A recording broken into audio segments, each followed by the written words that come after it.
So I got this little Kelvinator under test, and I thought, oh, it's probably time to do the cabinet light wire. As you can see, there's the socket, typical Edison screw. This is actually an oven lamp. It's not a full-sized lamp like it's supposed to have, so there's plenty of space there for a full lamp, which is why it's got that guard there to stop you smashing the light. So I I marked this out carefully.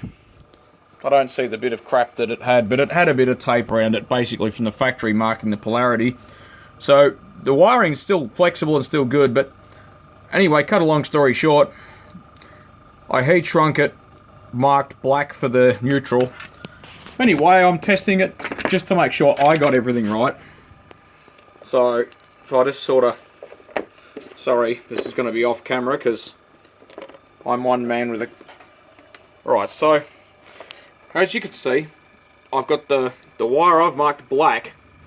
I've got the multimeter on continuity mode, and nothing. So I'm thinking, well, the light was working, so I go to the center.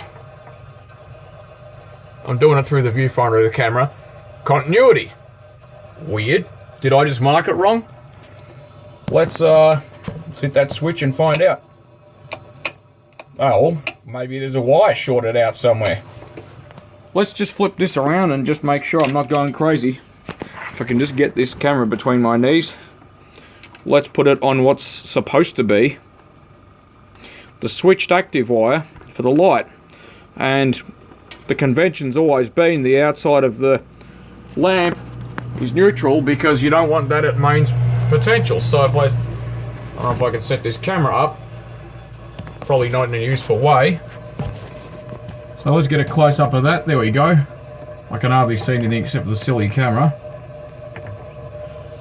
Now we've got a buzz, right? Let's bring that meter in closer. If I push the switch on the side of the cabinet, someone's wired it up back to front. Well, I can't leave it like that. Even though this fridge is like the late 30s, early 40s.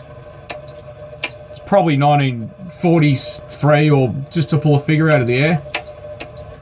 Even the switch, I've had the side panel here, which you have to pull that. This basically, I'd call it a bezel nut, retaining nut. You got to pull that off first, and all these screws out, and it's correctly marked in there. Just this end's wrong. How the hell do I get to that?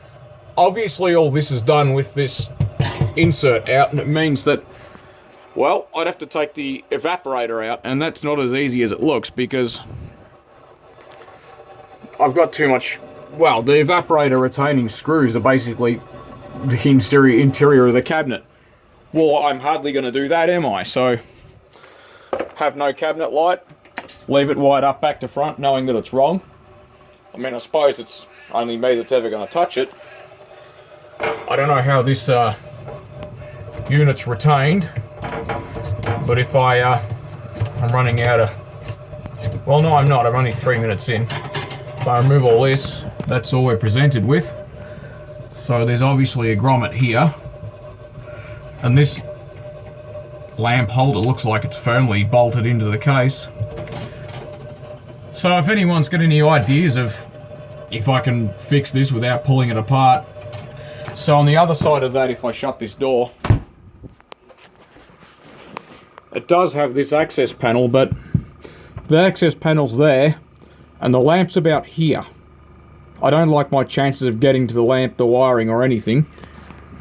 So, I don't know. I mean, to be honest with you, I'm damn tempted to connect it back up the way it was in the first place. Well, with the door shut, it's turned off. So, I don't know what to tell you guys. I mean, that grommet's not going to come out of there in a hurry. Well, the whole lot turns. I mean, is it possible I could get that out? I don't think so. I mean, it's screwed on, obviously. Maybe it's retained by the grommet. I'll have to do some further research because I can't really leave it like that because I know it's done incorrectly. And I've gone to the other Kelvinator to make sure it's not some weird 19 million year ago wiring thing, and it's obviously not gonna be, because if you're unscrewing this lamp, your fingers might make contact with that. So you're going to do it with the door open, and it's going to be a shocking experience for you. So, yeah, it's been like it for, well, since the early 1940s. I mean, what can I say? I've got this correct, and even in here it's marked active as red, so... Well, thanks for watching, guys and girls.